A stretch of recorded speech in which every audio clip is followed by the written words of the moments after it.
Everyone, welcome back to GK today.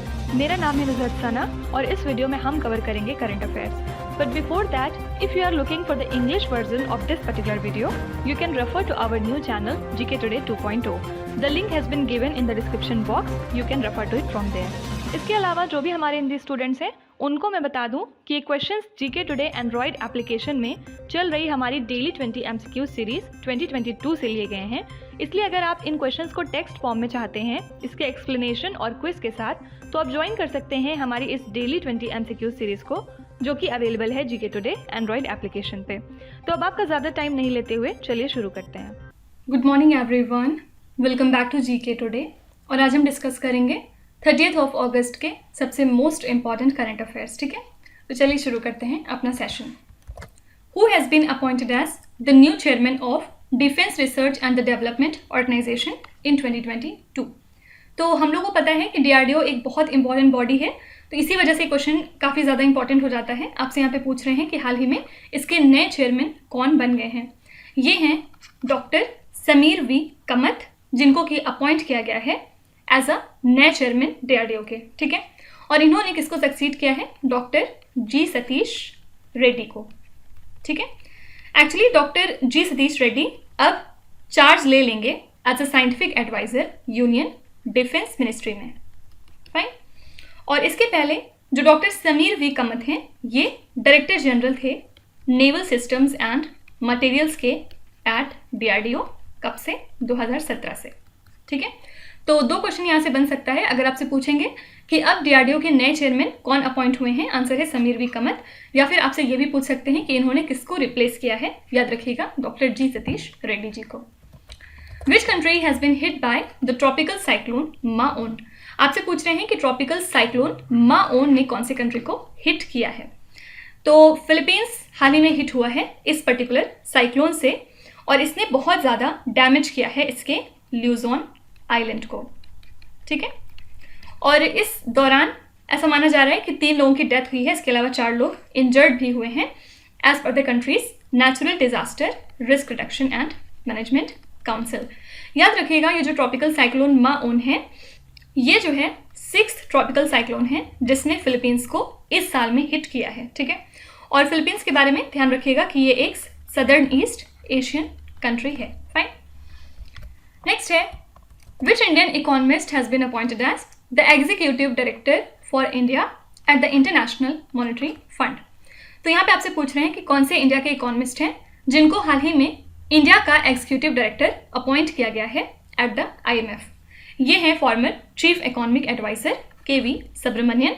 इनको appoint किया गया है as the executive director India के लिए at the International Monetary Fund. ठीक है, तो ये अब 3 साल के लिए इस पोजिशन पे रहने वाले हैं, या फिर हो सकता है कि आगे जाके इनका जो टेन्योर है ये एक्सटेंड भी हो सकता है, तो अभी कुछ कह नहीं सकते हैं। ये आप ध्यान में रखिएगा कि इनको फिलहाल 3 साल तक के लिए अपॉइंट किया गया है, या फिर आगे जब तक फर्दर ऑर्डर्स नहीं आते हैं। ठीक है, फाइन। तो इनका नाम क्या है? KV Subramanian. Which union ministry has published battery waste management rules 2022? तो हाल ही में कौन सी मिनिस्ट्री है जिसने बैटरी से related waste management rules publish किए हैं? ये है ministry of environment, forest and the climate change. तो ये जो नए रूल्स लाए गए हैं, ये रिप्लेस कर देंगे batteries management and handling rules को 2001 के, ताकि एंश्योर हो सके इन्वायरमेंटली साउंड मैनेजमेंट इन वेस्ट बैटरीज का। ठीक है, और इस रूल में हर तरह की बैटरीज इंक्लूडेड हैं। फॉर एग्जांपल इलेक्ट्रिक व्हीकल की जो बैटरीज होती हैं, इसके अलावा जो पोर्टेबल बैटरीज हैं, इसके अलावा जो भी ऑटोमोटिव बैटरीज मौजूद हैं, और इंडस्ट्रियल बैटरीज भी। ठीक है, तो हर तरह की बैटरीज इसमें टोटली इन्वॉल्व हैं। फाइन। तो ध्यान में क्या आपको रखना है कि बैटरी वेस्ट मैनेजमेंट रूल्स 2022 कौन पब्लिश किया है? Ministry of environment, forest and climate change. Which bank has the highest market share of debit cards? आपसे यहाँ पे पूछ रहे हैं कि कौन सा ऐसा बैंक है जिसका मार्केट शेयर सबसे ज्यादा है इन टर्म्स ऑफ डेबिट कार्ड। तो हाल ही में डेटा कुछ कलेक्ट किया है PGA लैब्स ने, और इनके हिसाब से कंट्री के लार्जेस्ट बैंक जो कि है स्टेट बैंक ऑफ इंडिया, ये जो है टॉप पोजीशन पे है with a 30% market share of debit cards. ठीक है, और ये कब तक का डेटा है? जून 2022। तो डेबिट कार्ड्स के टर्म्स में सबसे ज़्यादा मार्केट शेयर किसका है? स्टेट बैंक ऑफ इंडिया का। उसके बाद इसको जो है फॉलो अप किया है बैंक ऑफ बड़ौदा ने 2nd पोजीशन पे, फिर 3rd पे था बैंक ऑफ इंडिया, और उसके बाद 4th पोजीशन पे था केनरा बैंक। ठीक है, जबकि देखा गया है कि ये जो बैंक है इसने 6% का ड्रॉप रजिस्टर किया है ईयर ऑन ईयर ग्रोथ में, लेकिन फिर भी SBI ही जो है टॉप पोजीशन पे है। फाइन। और अगर हम बात करेंगे क्रेडिट कार्ड सेगमेंट की, तो इसमें फर्स्ट पोजीशन पे रहा HDFC बैंक, और उसके बाद इसको फॉलो किया है SBI ने, उसके बाद 3rd प्लेस पे था ICICI बैंक। ठीक है, तो अगर आपसे डेबिट कार्ड्स के बारे में बात कर रहे हैं तो फर्स्ट पे था state bank of India, second था BOB, थर्ड था BOI। अगर क्रेडिट कार्ड के बारे में पूछेंगे तो फर्स्ट पे है HDFC, सेकंड पे है SBI और थर्ड पे है ICICI। ठीक है, This subsidiary of Bharat Petroleum Corporation Limited has been amalgamated with BPCL। तो कौन सी ऐसी सब्सिडरी है भारत पेट्रोलियम कॉर्पोरेशन लिमिटेड की जो हाल ही में मिला दी गई है BPCL के साथ? ये है भारत गैस रिसोर्सेज लिमिटेड, जो कि 100% सब्सिडरी है BPCL की। हाल ही में इसको अमेलगमेट कर दिया गया है इसकी पेरेंट कंपनी के साथ। ठीक है, और ये जो ऑर्डर है अमेलगमेशन के अप्रूवल का, इसको इशू कौन करता है? Corporate affairs ministry. और ये जो स्कीम है अमेलगमेशन की, ये कब से इफेक्टिव हो जाएंगी? 16 अगस्त से ऑलरेडी ये इफेक्टिव हो चुकी हैं। ठीक है, तो ध्यान रखिएगा ये कौन सी सब्सिडरी है इनकी, Bharat gas resources limited. Next है Arjun Erigaisi, who was seen in the news recently, is associated with which sport? तो ये एक्चुअली इंडिया के ग्रैंड मास्टर हैं अर्जुन एरिगेसी। इन्होंने हाल ही में जीत लिया है Abu Dhabi masters chess title by scoring 2 back to back victories. ठीक है, तो अगर आपसे पूछेंगे कि Abu Dhabi masters chess title के विनर कौन है, तो याद रखिएगा इनका नाम अर्जुन एरिगेसी। ठीक है, और लाइव रैंकिंग के हिसाब से फिलहाल ये 24th बेस्ट प्लेयर हैं और इंडियंस में 3rd पोजीशन पे आते हैं। ठीक है, और इंडिया में इनसे ऊपर कौन दो लोग हैं? फर्स्ट हैं इसमें विश्वनाथन आनंद, इनकी रैंक ओवरऑल क्या है? 12th। ठीक है, और सेकेंड है डी गुकेश, ये भी इंडिया के ग्रैंड मास्टर हैं ऑब्वियसली, और इनकी रैंक क्या है? 20th। ठीक है, तो फर्स्ट पे है विश्वनाथन आनंद, इनकी रैंक ओवरऑल है 12th, फिर सेकंड पे है डी गुकेश, इनकी रैंक है 20th, और थर्ड पे है अर्जुन एरिगेसी और इनकी रैंक है ओवरऑल 24th। फाइन, तो ये किससे एसोसिएटेड हो जाएंगे? चेस से। नेक्स्ट है which states top the country in terms of food grain production as per the recent data? तो रिसेंट डेटा के मुताबिक कौन से ऐसे स्टेट हैं जिन्होंने कंट्री में टॉप किया है फूड ग्रेन प्रोडक्शन के मामले में? तो हाल ही में पंजाब और हरियाणा ने टॉप किया है इन terms of food grain production और उसकी ईल्ड से रिलेटेड चीज़ों के बारे में। ठीक है, और याद रखिएगा उत्तर प्रदेश और कुछ और वेस्टर्न और सदर्न स्टेट ऐसे हैं जो कि सबसे ज़्यादा प्रोड्यूस करते हैं नॉन फूड ग्रेन्स। क्या डिफरेंस होता है फूड ग्रेन और नॉन फूड ग्रेन्स में? तो फूड ग्रेन से आप क्या समझते हैं? इसमें आते हैं grains, for example rice, wheat, pulses and course serial. ठीक है, और जो नॉन फूड ग्रेन्स होते हैं इसमें आते हैं oil seed, cotton, sugar cane, jute वगैरह। ठीक है, इसके अलावा जो नेट सोन एरिया है वो कम हो गया है 3 स्टेट में। कौन कौन से? उड़ीसा, महाराष्ट्र और बिहार में। ठीक है, और ये जो नेट सोन एरिया है ये बढ़ गया है कहाँ कहाँ पे? उत्तर प्रदेश, गुजरात और राजस्थान में। ठीक है, तो इस क्वेश्चन से बहुत सारी चीज़ें आपसे पूछी जा सकती हैं। सबसे पहले फूड ग्रेन प्रोडक्शन के मामले में कौन सा स्टेट टॉप पे है? पंजाब और हरियाणा। और अगर आपसे पूछेंगे कि नॉन फूड ग्रेन प्रोडक्शन में कौन सा स्टेट टॉप पे है, तो ये है Uttar Pradesh, specially along with southern and western states. और कौन से ऐसे 3 स्टेट हैं जहाँ पे नेट सोन एरिया कम हुआ है? उड़ीसा, महाराष्ट्र और बिहार। और कहाँ पे नेट सोन एरिया बढ़ा है? उत्तर प्रदेश, गुजरात और राजस्थान। ठीक है, नेक्स्ट है which Indian company has partnered with UNESCO to promote the intangible cultural heritage of India? तो इंडिया के इंटेंजिबल कल्चरल हेरिटेज को प्रमोट करने के लिए कौन सी ऐसी इंडिया की कंपनी है जिसने यूनेस्को के साथ पार्टनरशिप की है? तो याद रखिएगा यूनेस्को का फुल फॉर्म क्या होता है? The United Nations Educational, Scientific and Cultural Organization. और हाल ही में इन्होंने पार्टनरशिप की है इंडिया के लीडिंग मोटरसाइकिल ब्रांड के साथ रॉयल एनफील्ड। और अब ये प्रमोट करेंगे और सेफगार्ड करेंगे इंडिया के इंटेंजिबल कल्चरल हेरिटेज को। और स्टार्ट किससे करेंगे? हिमालय से। ठीक है, याद रखिएगा इंडिया जो है वन ऑफ द 178 कंट्रीज में आती है जिसने कि अडॉप्ट किया था 2003 का convention to safeguard the intangible cultural heritage. Fine, तो याद रखिएगा इसके लिए यूनेस्को ने किसके साथ पार्टनरशिप की है? रॉयल एनफील्ड के साथ। Prime minister Narendra Modi inaugurated the Homi Bhabha cancer hospital and research centre in which state? तो प्राइम मिनिस्टर नरेंद्र मोदी ने इनॉग्रेट किया है इस हॉस्पिटल को हाल ही में पंजाब के मोहाली डिस्ट्रिक्ट में, ठीक है। और ये जो होमी भाभा कैंसर हॉस्पिटल और रिसर्च सेंटर है, इसमें स्टेट ऑफ द आर्ट की बेस्ट फैसिलिटीज मौजूद होंगी हर तरह के कैंसर से टैकल करने के लिए, ठीक है। और इस हॉस्पिटल को बिल्ड किया गया है at a cost of 660 crore rupees. और ये अमाउंट किसने दिया है? टाटा मेमोरियल सेंटर ने, ठीक है। सिंपली आपको ध्यान में रखना है कि ये जो होमी भाभा कैंसर हॉस्पिटल और रिसर्च सेंटर है हाल ही में कहाँ पे इनॉग्रेट हुआ है? पंजाब के मोहाली डिस्ट्रिक्ट में। Prime minister Narendra Modi inaugurated the khadi उत्सव इन विच स्टेट और द यूनियन टेरिटरी। तो प्राइम मिनिस्टर नरेंद्र मोदी ने हाल ही में इनॉग्रेट किया है 470 एकड़ का स्मृति वन मेमोरियल को, कहाँ पे? भुज में, ठीक है। किस लिए? खादी उत्सव को एड्रेस करने के लिए at the Sabarmati river front in Ahmedabad, ठीक है। इसके अलावा इन्होंने नींव भी रखी है डिफरेंट तरह के डेवलपमेंटल प्रोजेक्ट की during his visit to Gujarat.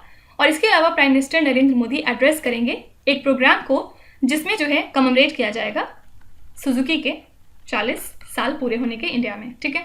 Simply ध्यान में रखिएगा कि खादी उत्सव को कहाँ पे प्राइम मिनिस्टर नरेंद्र मोदी ने इनॉग्रेट किया था? आंसर हो जाएगा Gujarat state. What is the name of India's first indigenous aircraft carrier IAC-1? तो हाल ही में इंडियन नेवी ने अनाउंस किया है कि इंडिया का जो पहला इंडिजिनस एयरक्राफ्ट कैरियर है ये कमीशन हो जाएगा कब से? 2 सितंबर से, ठीक है। और नेवी के हिसाब से जो ये वॉरशिप है इसका नाम क्या है? विक्रांत, फाइन। और इसी के साथ एक माइलस्टोन अचीव हो जाएगा नेशन के कमिटमेंट का टुवर्ड्स सेल्फ रिलायंस, ठीक है। क्योंकि ये हमने इंडिजिनस तरीके से बनाई है इंडिया में ही और इसी वजह से ये काफ़ी ज़्यादा इंपॉर्टेंट है। और इस शिप को पहली बार लॉन्च किया गया था अगस्त 2013 में और उसके बाद इसके सी ट्रायल्स शुरू हो गए थे अगस्त 2021 में, ठीक है। तो आपको याद रखना है कि इंडिया के पहले इंडिजिनस एयरक्राफ्ट कैरियर का नाम क्या है? विक्रांत, फाइन। तो ये थे आज के सबसे मोस्ट इंपॉर्टेंट करंट अफेयर्स और न्यूज़। और अब हम चलेंगे हमारे रिवीजन सेशन की तरफ। तो आज कौन सी 3 कैटेगरीज हम करने वाले हैं? सबसे पहले हम कुछ देखेंगे इंपॉर्टेंट विनर्स जो हाल फिलहाल न्यूज़ में थे किसी न किसी स्पोर्ट या फिर इवेंट में। उसके बाद हम देखेंगे कुछ इंपॉर्टेंट वेन्यू जो न्यूज़ में थे। उसके बाद थर्ड हम देखेंगे इंस्टीट्यूशंस जो किसी न किसी वजह से लाइट में बनी हुई थी, ठीक है। सबसे पहले आते हैं विनर्स के ऊपर। Which country won the gold medal in the open section of 44th chess olympiad? सबसे पहले इस टूर्नामेंट के लिए वेन्यू क्या था? याद रखिएगा, चेन्नई, तमिलनाडु। और ओपन सेक्शन की अगर बात करेंगे तो इसमें विनर कौन सी कंट्री थी? ये है उज्बेकिस्तान, ठीक है। और उसके बाद उज्बेकिस्तान को फॉलो अप किया आर्मेनिया ने 2nd पोजीशन पे और 3rd पे था इसमें इंडिया, ठीक है। वहीं अगर हम वुमेन्स सेक्शन में बात करेंगे तो फर्स्ट पे है इसमें यूक्रेन, फिर 2nd पे है जॉर्जिया और 3rd पे है इंडिया, ठीक है। Harmeet Desai and Sathiyan Gnanasekaran who won the gold for India play which sport? तो इन्होंने हाल ही में गोल्ड जीता है इंडिया के लिए कॉमनवेल्थ गेम्स 2022 में। और कौन से स्पोर्ट में जीता है? आंसर हो जाएगा टेबल टेनिस, ठीक है। इनके साथ एक और प्लेयर इसमें मौजूद थे, कौन है ये? शरद कमल, ठीक है। और इन्होंने किसको हरा के जीता था? सिंगापुर टीम को, fine. Caspar rude who recently one the Swiss open is from which country? आपसे पूछ सकते हैं कि स्विस ओपन के विनर कौन है। याद रखिएगा इनका नाम कैस्पर रूड। कौन से कंट्री से बिलोंग करते हैं? तो ये है नॉर्वे से, ठीक है। और इन्होंने किसको हरा के जीता है ये टूर्नामेंट? इन्होंने हराया था मैटियो ब्रेटनी को जो कि इटली से हैं, ठीक है। Which racing driver won the 2022 Hungarian grand prix title? ये जीता है मैक्स वर्स्टैपेन ने। 2nd थे इसमें लुइस हैमिल्टन और 3rd थे जॉर्ज रसल। और ये मैक्स वर्स्टैपेन की 28th जीत थी इनके कैरियर की। Jeremy Lalrinnunga who won the gold medal in the Commonwealth Games place which sport? ये कौन से स्पोर्ट से एसोसिएटेड है? आंसर हो जाएगा वेट लिफ्टिंग। और हाल ही में इन्होंने गोल्ड मेडल जीता है कॉमनवेल्थ गेम्स में इन 67 kgs कैटेगरी। और कौन से स्टेट से ये बिलोंग करते हैं? याद रखिएगा, मिजोरम से। Which of the following badminton championships has been won by India for the first time in 2022? याद रखिएगा इंडिया की मेन बैडमिंटन टीम ने थॉमस कप जीत लिया है इस बार। कौन सी कंट्री को हरा के? इंडोनेशिया को, ठीक है। और अगर हम उबर कप की बात करेंगे तो ये जीता है साउथ कोरिया ने। कौन सी कंट्री को हरा के? चाइना को, ठीक है। Which Indian player won the Parisian Open A chess tournament 2022 in Serbia? हाल ही में ये इवेंट जीता है प्रज्ञानंदा ने, ठीक है। इसके अलावा अगर हम कुछ और विनर्स को एक बार रिवाइज करें तो याद रखिएगा, सबसे पहले हैं इसमें पीवी सिंधु, जिन्होंने जीता है सिंगापुर ओपन 2022 की चैंपियनशिप, ठीक है। उसके बाद सेकंड है मलेशिया मास्टर्स बैडमिंटन टाइटल 2022 का, इसको जीता है चिको ओरा ने, ठीक है। उसके बाद थर्ड है अर्जुन बबूता और मेहुली घोष और तुषार माने। ये नाम क्यों इंपॉर्टेंट है? क्योंकि हाल ही में इन लोगों ने गोल्ड जीता है और ये कौन से स्पोर्ट्स से एसोसिएटेड हैं, याद रखिएगा शूटिंग से, ठीक है। तो कई बार होता है कि आपको सिर्फ प्लेयर का नाम देके पूछ लेंगे कि कौन से स्पोर्ट्स से ये रिलेटेड हैं। याद रखिएगा ये तीनों लोग मतलब अर्जुन बबूता, मेहुली घोष और तुषार माने किससे एसोसिएटेड हैं? शूटिंग से, ठीक है। अब हम देखेंगे कुछ important venues. Which is the venue of the 4th edition of the India clean air summit? तो इंडिया क्लीन एयर समिट का जो चौथा एडिशन था उसके लिए वेन्यू क्या था? Bengaluru city. Which is the venue of the silk mark expo which was recently inaugurated? इसको हाल ही में इनॉग्रेट किया गया है नई दिल्ली में। विच is the venue of the national conference of women police? Answer हो जाएगा शिमला। विच is the venue of the 17th प्रवासी भारतीय दिवस 2023? सबसे पहले इसको हम NRI डे के नाम से भी जानते हैं और हर साल इसको हम मनाते हैं 9 जनवरी को। किस लिए? क्योंकि इसी दिन महात्मा गांधी साउथ अफ्रीका से इंडिया में वापस आए थे 1915 में, ठीक है। इसी दिन को हम कमेमोरेट करते हैं। साथ ही साथ जो भी हमारे बाहर रहने वाले सिटीजन्स हैं उनका जो योगदान है इंडिया की डेवलपमेंट में उसको भी हम इस दिन रिकॉग्नाइज करते हैं, ठीक है। तो इसके लिए वेन्यू क्या रहेगा 2023 के सेशन के लिए? आंसर है Indore. Which is the venue of the international conference on responsible packaging? Answer is New Delhi. Which is the venue of India international sea food show? इसके लिए वेन्यू है Kolkata. Which is the venue of the international dairy federation world dairy summit? Answer हो जाएगा New Delhi. Which state is the venue of the India Oman joint military drill जिसका नाम है अल नजा? याद रखिएगा अल नजा कौन से दो कंट्रीज के बीच की ज्वाइंट मिलिट्री ड्रिल है? इंडिया और ओमान की। और इस साल के लिए वेन्यू है इंडिया, और इंडिया में भी कौन सा पर्टिकुलर स्टेट? तो ये है राजस्थान, ठीक है। इसके अलावा ध्यान में रखिएगा कि जो 2023 का एशियन गेम्स है ये कौन सी कंट्री होस्ट करने वाली है? आंसर है चाइना, ठीक है। इसके अलावा हमने देखा था कि जो 13th पीटर्सबर्ग क्लाइमेट डायलॉग है 2022 का, इसके लिए होस्ट किया था बर्लिन, ठीक है। नेक्स्ट हम देखेंगे कुछ इंपॉर्टेंट इंस्टीट्यूशंस जो हाल फिलहाल न्यूज़ में थे। Which institution has developed a fermentation method to produce a sugar substitute called as xylitol? तो हाल ही में याद रखिएगा कि IIT गुवाहाटी के रिसर्चर्स ने एक शुगर सब्सटीट्यूट डेवलप किया है, उसका नाम इन्होंने दिया है जिलिटॉल, ओके। और इसको डेवलप किया गया है शुगर केन बेगास से, जो कि रेसिड्यू होता है जब शुगर केन को प्रॉपरली क्रश कर लेते हैं, उसके बाद जो बचता है उसी की हेल्प से इसको प्रोड्यूस किया गया है, ठीक है। और ये टोटली एंटी डायबिटिक है, फाइन। नेक्स्ट है which institution has developed the vertical launch short range surface to air missile? इस मिसाइल को हाल ही में सक्सेसफुली टेस्ट किया है DRDO ने। कहाँ से? फ्रॉम चांदीपुर उड़ीसा, ठीक है। और ये जो मिसाइल्स हैं ये इक्विप्ड हैं with indigenous radio frequency Sikar, और साथ ही ये टारगेट को हिट करती हैं बहुत ही ज़्यादा हाई एक्यूरेसी के साथ, ठीक है। Which state is announce to set up online monitoring system of medicine in the government run medical institution? Answer हो जाएगा केरला स्टेट। और केरला स्टेट ने ये स्टेप क्यों लिया है? ताकि जो मेडिसिन हैं गवर्नमेंट रन मेडिकल इंस्टीट्यूशंस में उनके ऊपर नज़र रखी जा सके, उनका एक ट्रैक बनाया जा सके, ठीक है। Which institution announced performance based fund allocation to the states and union territories to strengthen the health facility? तो कौन सी ऐसी इंस्टीट्यूशन है जिसने performance based fund allocation announce किए हैं स्टेट और डिफरेंट यूनियन टेरिटरीज के लिए, ताकि जो हेल्थ फैसिलिटी है उसको मजबूत किया जा सके? ये है नेशनल हेल्थ अथॉरिटी। और किस लिए किया गया है ऐसा? ताकि जो रजिस्ट्री है हेल्थ केयर प्रोफेशनल की और हेल्थ फैसिलिटीज़ की उनको प्रॉपरली स्ट्रेंथन किया जाए। और इसके अलावा ये हेल्प करेगा in the structured implementation of Ayushman Bharat digital mission. और इसके अलावा याद रखिएगा कि 500 करोड़ रुपए एलोकेट किए गए थे आयुष्मान भारत डिजिटल मिशन के ऑफिसेस को सेटअप करने के लिए डिफरेंट स्टेट्स और यूनियन टेरिटरीज में। कब तक? बाय फाइनेंशियल ईयर 2025 to 26, ठीक है। Which institution has successfully developed a 3D printed cornea from the human donor corneal tissue? Answer हो जाएगा यहाँ पे IIT हैदराबाद, ठीक है। तो पहली बार ऐसा हुआ है इंडिया में जब रिसर्चर्स ने डेवलप किया है एक आर्टिफिशियल कॉर्निया और इसको ट्रांसप्लांट किया है with rabbit I, okay. Which institution launched spark virtual space tech park? तो कौन सी ऐसी इंस्टीट्यूशन है जिसने स्पार्क को लॉन्च किया है, जो कि एक तरह का वर्चुअल स्पेस टेक पार्क है? ये है इसरो। इसरो ने इसको लॉन्च किया है। इसरो के चेयरमैन कौन है प्रेजेंट में? एस सोमनाथ। और अगर आपको याद हो, कुछ महीनों पहले इनको चेयरमैन बनाया गया है इसरो का, किसको रिप्लेस करके? मिस्टर के सिवन को। ठीक है। Priority sector lending is mandated by which institution? तो प्रायोरिटी सेक्टर लैंडिंग को मैंडेट करती है रिजर्व बैंक ऑफ इंडिया। और हाल ही में इन्होंने एक लिस्ट रिलीज की है डिफरेंट स्टेट्स, यूनियन टेरिटरीज और डिस्ट्रिक्ट की, जो कि डोमिनेटेड हैं डिफरेंट माइनॉरिटी कम्युनिटीज से, ताकि यहाँ पे जो है PSL स्कीम को एक्सटेंड किया जाए, जो कि इम्प्लीमेंट होती है by scheduled commercial banks. Fine. तो ये थे कुछ इंपॉर्टेंट इंस्टीट्यूशन जिनको ध्यान में रखना ज़रूरी है, जो आपके एग्जाम में कहीं ना कहीं पूछे जा सकते हैं। तो अब आ जाते हैं आपके क्विज पे। ये 5 क्वेश्चंस हैं जिनको आपको ध्यान से पढ़ना है और इसका जवाब आपको कमेंट्स में लिखना है। तो यहाँ पे वीडियो को पॉज करिए, एक एक करके ध्यान से क्वेश्चन को पढ़िए। जो भी आपको आते हैं वेल एंड गुड, जो नहीं आते हैं कोई भी बात नहीं। विच टाइम डेफिनेटली आपका स्कोर इंप्रूव करेगा, बस आपको कंसिस्टेंट और परसिस्टेंट रहने की ज़रूरत है। So that's it for today. I hope you have like the session. आज का सेशन आपको कैसा लगा ज़रूर बताइएगा कमेंट्स में।